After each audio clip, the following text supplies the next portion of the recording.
देखो, तो आज हम लोग जो फिजिक्स के यूनिट एंड डायमेंशन में क्या पढ़ने जा रहे हैं, सार्थक मान या सार्थक अंक।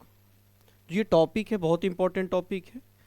तो इसमें सार्थक मान जो है परीक्षा में हमेशा पूछा जाता है कि सार्थक मान या अंक यानी सिग्निफिकेंट फिगर्स क्या होता है। जैसे एक क्वेश्चन दे देगा, जैसे बोल देगा कि जैसे 9781 का सार्थक मान क्या होगा, का सार्थक मान क्या होगा। तो ये टॉपिक जो है यूनिट एंड डायमेंशन पहला चैप्टर फिजिक्स का है, इसमें ये बहुत इंपॉर्टेंट टॉपिक है और इसमें हमेशा एग्जाम में इससे प्रश्न रहते हैं। तो हम लोग इसको कैसे फाइंड आउट करेंगे, कैसे निकालेंगे, जरा इस चीज़ों को समझिए आप। देखिए, इसकी अगर डिफिनीशन की बात करें तो किसी राशि की माप के ऐसे अंक जो मापक यंत्र की यथार्थता के अंतर्गत उस राशि के मान को व्यक्त करता है। आपको परिभाषा आपको समझ में नहीं आएगा, लेकिन हम आपको एक एक चीजें समझाएंगे, वो चीजें आपको कंप्लीट समझ में आने वाला है। तो क्या लिखा है, किसी राशि के माप के ऐसे अंक जो मापक यंत्र, जैसे जिस भी राशि को हम लोग जो है किसी इंस्ट्रूमेंट के द्वारा मापते हैं, किसी इंस्ट्रूमेंट के द्वारा जब उसको मेजरमेंट करेंगे तो उसकी जो रियलिटी जो होगी, उसकी जो यथार्थता के अंतर्गत जो उस राशि के मान को व्यक्त करता है, वो क्या कहलाता है, सार्थक अंक कहलाता है। इन चीजों को समझने से पहले दो तीन चीजें समझेंगे। जो ये जीरो है, अगर हम बात करते, देखिए यहाँ पे अगर आपके डिस्प्ले पे है भी, यहाँ अगर देखिए, अगर हम यहाँ पे बात करते हैं, देखिएगा तो टाइप्स ऑफ जीरो की बात करता है। टाइप्स ऑफ जीरो क्या है कि एक होता है एक्सट्रीम लेफ्ट। एक्सट्रीम लेफ्ट का मतलब होता है, पर ये चीज समझ ले, फिर मैं आपको एक चीज क्वेश्चन भी समझाऊंगा। जैसे मान लीजिए कि ये इस तरीके से है कि नहीं। जैसे मान लीजिए कि 0.008789 है, तो इसको हम लोग बोलते हैं एक्सट्रीम लेफ्ट। एक्सट्रीम लेफ्ट का मतलब सबसे अंतिम बाएं ओर है, एकदम शुरुआत में। क्या है, शुरुआत में। एक होता है एक्सट्रीम राइट, जैसे मान लीजिए कि 1 2 3 और इसके बाद 0 0 0 0 बहुत सारा है, ठीक है। और एक होता है मिडिल। मिडिल का मतलब जैसे 9.80009 है, क्लियर, बीच वाला में। तो अब हम क्या करेंगे बाबू कि देखो, जब भी एक्सट्रीम लेफ्ट होगा तो इसको भी काउंट नहीं करेंगे, और एक्सट्रीम राइट होगा तो इसको भी काउंट नहीं करेंगे, लेकिन मिडिल वाला में अगर जीरो है तो इसको काउंट करेंगे। ध्यान रखिएगा, जो एकदम बाएं होगा, शुरुआत में होगा, उसको भी काउंट नहीं करेंगे। अगर एकदम लास्ट में जीरो होगा उसको भी काउंट नहीं, लेकिन बीच में होता है तो काउंट करेंगे। चलिए, अब हम लोग यहां पे आते हैं। कह रहा है कि यदि कोई ऐसी संख्या दे दी गई रहे, मान लीजिए कोई चेक किया जा रहा है किसी इंस्ट्रूमेंट के द्वारा, और उस पर बताया जा रहा है उसके रीडिंग करके कि अगर उसकी जो मान है, वैल्यू है, सब किसी चीज पे बल लगाया जा रहा है, फोर्स लगाया जा रहा है, और फोर्स का मान जो दिया गया, मान लीजिए 9781 यूनिट दे दिया गया, तो पूछा जाए कि इसका सार्थक मान क्या है। तो जब भी, चूंकि इसमें देखिए तो इसमें जीरो है, इसमें एक भी जीरो है, जब जीरो नहीं है तो सबको काउंट कर लेंगे, 1 2 3 4, कितना काउंट कर लेंगे, तो कौगो अंक है, 4। तो चूंकि आपको पता है कि 0 से लेके 9 तक को क्या बोलते हैं, अंक बोलते हैं। क्या बोलते हैं, तो अंकों को काउंट कर लेंगे, 1 2 3 4। तो आंसर आपका क्या हो जाएगा, 4। क्लियर। अगला जो है, कह रहा है कि स्टार्टिंग जीरो, यानी जीरो जो है स्टार्ट में क्या होना चाहिए, जीरो। जैसे देखिए 0.0971 क्या दिया, 0.097। तो अभी मैंने बताया कि जो अगर शुरुआत का जितना भी जीरो होगा इसका नहीं लेंगे, शुरुआत के जितने भी जीरो हो गए उसको, तो कितने लेंगे, 1 2 3 का सार्थक मान कितना हो जाएगा, दिस इज द राइट। जैसे और भी इस पे एग्जांपल ले लेते हैं हम, देखो और भी एग्जांपल ले लेते हैं। जैसे एक क्वेश्चन दे देता है यहाँ पे 89056, पूछा जाएगा इसका जो है, इसका सिग्निफिकेंट फिगर यानी एसएफ यानी सार्थक मान क्या होगा। तो कैसे निकालेंगे, 1 2 3 4 5, क्लियर। अगर मान लीजिए कि स्टार्टिंग जीरो की बात करता है, अगर हम इसको ऐसे ले लेते हैं 0.0089, अगर पूछा जाएगा इसका एसएफ क्या होगा, तो कैसे क्या होगा बताइए, 5 होगा, 2 होगा, क्योंकि स्टार्टिंग है जीरो का कोई मतलब नहीं है, सिर्फ इन दोनों को लेके यहां जाएंगे, कोई दिक्कत। चलिए एक और बता दीजिए। जैसे मान लीजिए कि 0.008 दे दे, अगर इसका एसएफ पूछा जाए तो कितना होगा, कितना होगा, क्योंकि स्टार्टिंग है जीरो को हटा देंगे, इसका आंसर कितना हो जाएगा, 1 हो जाएगा। इसके सार्थक मान कितना होगा, 1 होगा। क्लियर। चलिए अब हम लोग देखते हैं कि जीरोज इन बिटवीन, बिटवीन मतलब मिडिल, बीच में, बिटवीन में ना क्या होता है, बीच में होगा, तो इसको कैसे निकालेंगे देखेंगे। अगर इसको बीच में अगर कोई होता है तो इसको कैसे फाइंड करेंगे, देख यहाँ पे दिया हुआ है 0.090301, 0.090301। तो आपको पता है कि स्टार्टिंग को क्या करते हैं, स्टार्टिंग वाला को हटा देंगे, और बीच वाला हमेशा जब आएगा तो इसको क्या करेंगे, काउंट करेंगे। तो 1 2 3 4 5, तो इसका सार्थक मान कितना हो जाएगा, 5। क्लियर। चलिए हम लोग एग्जाम्पल और ले लेते हैं। मान लीजिए कि 0.009023 ऐसे ले लेते हैं, और पूछा जाए कि इसका SF क्या होगा, तो बता दो बच्चों क्या होगा। अरे देखो 3 को जीरो से कोई मतलब है नहीं, तो देखो 1 2 3 4 5 6, कितना 6। और ले लेते हैं 0.20004 आ जाए तो कितना होगा, बता दो। स्टार्टिंग है जीरो से कोई मतलब है नहीं, 1 2 3 4 5, यानी बीच में अगर जीरो रहेगा तो उसको लेंगे। क्लियर। चलिए आगे देखते हैं। अब चौथा टाइप है जीरोज एट द एंड, यानी अंत में जब जीरो होगा तो क्या होगा। जब अंत में जीरो होगा तो क्या होगा, देखो 0.00179 है, तो देखो स्टार्टिंग का जीरो क्या कर देंगे, स्टार्टिंग का जीरो हटा देंगे। क्लियर। अब देखो स्टार्टिंग का जीरो हटा देंगे, लेकिन 1 2 3 4 यहाँ पे क्या करेंगे, करना है इसका, इसको काउंट करेंगे। क्या करेंगे, तो कितना मान हो जाएगा आंसर, 4। लेकिन अगर वही चीज इसमें रहे, देखो दशमलव से पहले, समझो दशमलव से पहले 1 2 3 4 5, यहाँ पे दशमलव है, क्या है, तो कौ गो अंक हो गया, 5। क्लियर। चलिए और भी देखते हैं।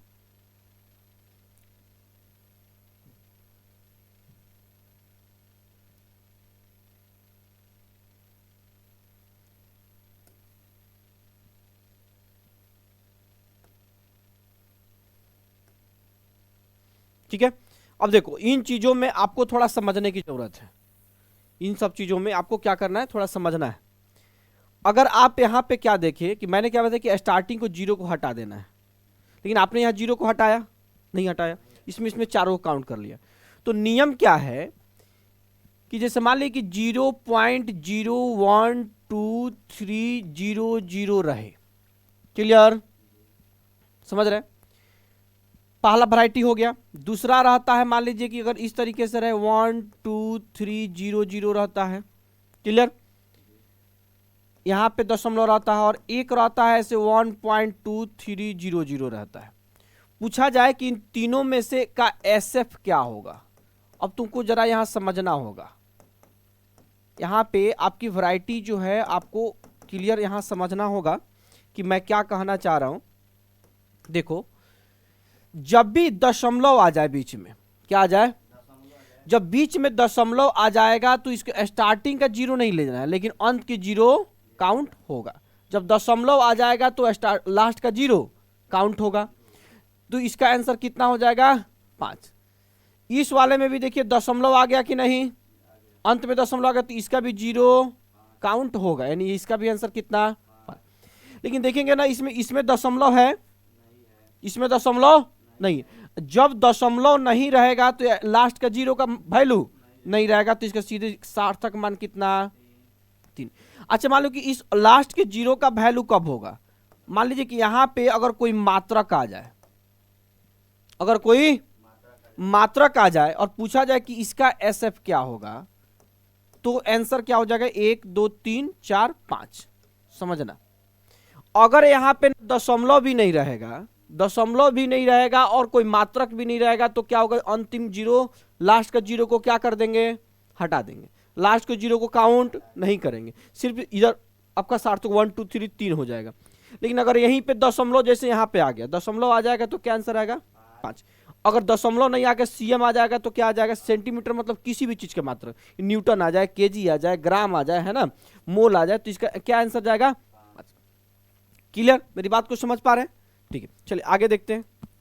देखिए यहाँ पे इसी, देखिए यहाँ पे 12300 है, तो इसका सार्थक मान कितना आया है, 3 आ गया, 3। अब देखो यहाँ पे देखो 77.00 का सार्थक मान, तो यहाँ पे दशमलव बीच में आ गया, तो इन चारों को काउंट करेंगे, कितना आंसर जाएगा, 4।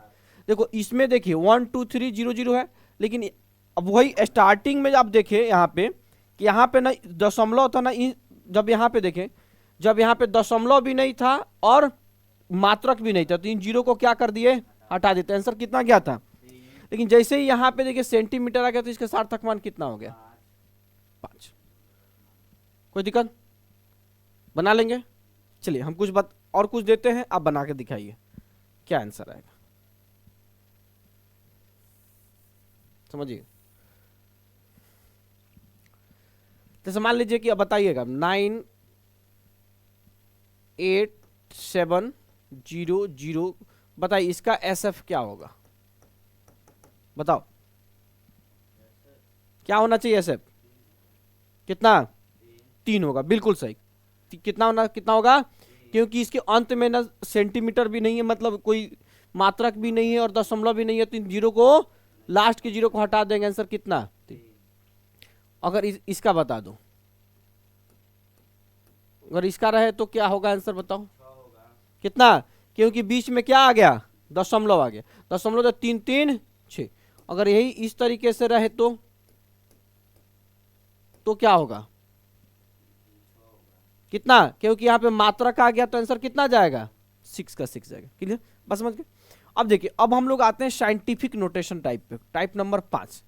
कह रहा है कि साइंटिफिक नोटेशन को ऐसे नोटेट करते हैं जैसे कोई भी संख्या अगर है, साइंटिफिक नोटेशन क्या होता है जरा इस चीज को समझ लीजिए। साइंटिफिक नोटेशन जैसे मान लीजिए कि यहाँ पे 987, जैसे मैंने ऑर्डर ऑफ मैग्नीट्यूड पढ़ाया था, इसके कल पढ़ाया था ऑर्डर ऑफ मैग्नीट्यूड, तो 9876 है। तो अगर इसको लिखने का तरीका क्या हो जाएगा, दशमलव हम क्या कर देंगे, यहाँ पे देते 9.876, और कितने अंक के बाद दशमलव दिए हैं, तो 10 के पावर 3 हो जाएगा ना। चलिए, तो ये चीज है, जैसे यहाँ पे 1.23 10 के पावर 6। अच्छा, हम इसको इस तरीके से भी तो लिख सकते हैं, 1 पॉइंट कितना है 23, गुने कितना हो जाएगा, एक के बाद कितना जीरो हो जाएगा, 6 हो जाएगा। अब देख, यहाँ दशमलव उड़ाने के लिए नीचे को जीरो, दो जीरो कट गया। तो देखो अब इसको मल्टीप्लाई करेंगे तो 1 2 3 4 हो गया। तो बताओ कि अंतिम यहाँ पे दशमलव है, मात्रक है, तो जीरो हट जाएगा कि नहीं हट जाएगा, तो इसका सार्थक मान कितना जाएगा, 3। इसलिए जब भी इस तरह के आए तो इसको हम लोग नहीं लेते थे, सीधे किसको काउंट करते हैं, इसको काउंट करते हैं। आंसर कितनी हो जाएगी, 3। अगर यहाँ पे देखो 10 के पावर 24 है ना, तो इसको हम लोग काउंट, अंतिम जीरो है तो कभी काउंट नहीं करते, सिर्फ किसको काउंट करेंगे, तो इसका आंसर कितना हो जाएगा। चलिए कुछ क्वेश्चन हम देते हैं, अब बना के बताइए क्या आंसर आएगा। जैसे मान लीजिए कि हमने दिया यहाँ पे 2.34 इंटू 10 का पावर 8 का, पूछूं कि SF क्या होगा, तो बताओ क्या होना चाहिए, 2.4796 का, यहाँ पे मैंने 6 ले लिया, का SF पूछूं तो क्या होगा बताओ, कितना होना चाहिए SF, बताइए कितना होना चाहिए, 1 2 3 4 5 6। इसका कोई मतलब है नहीं, तो इसका कितना हो जाएगा, 3, और इसका कितना हो जाएगा, 6। ठीक है, बात समझ गए। चलिए, तो ये आपका सार्थक मान था, आप आराम से बना लेंगे, कोई दिक्कत नहीं है। थोड़ा सा आप लोग होमवर्क ले लीजिए, होमवर्क बना के लेके आएंगे। HW में अगर हम देखते हैं, यहाँ से क्वेश्चन नंबर 1 ले लीजिए कि 87962 का मैं पूछूंगा क्या बच्चों, SF यानी साइंटिफिक, ठीक है, सिग्निफिकेंट जो है फिगर मैं पूछूंगा, सिग्निफिकेंट फिगर आप ला दीजिएगा। फिर मान लीजिए 234 इंटू 10 का पावर 9 का SF क्या होगा। चलो तीसरा बता देना, 9.87 इंटू 10 का पावर 3 का SF क्या होगा। तुम और बता देना, 987.00 का SF क्या होगा। 0.890 का SF क्या होगा। 6 में ले लेना कि 8900 सेंटीमीटर का क्या होगा। 7 नंबर ले लेना कि 1.23 इंटू 10 का पावर -9 का SF क्या होगा। ठीक है, आप इतना आंसर को बना के लेके आना है। ठीक है, चलिए सार्थक मान की पॉइंट में आज इतना ही।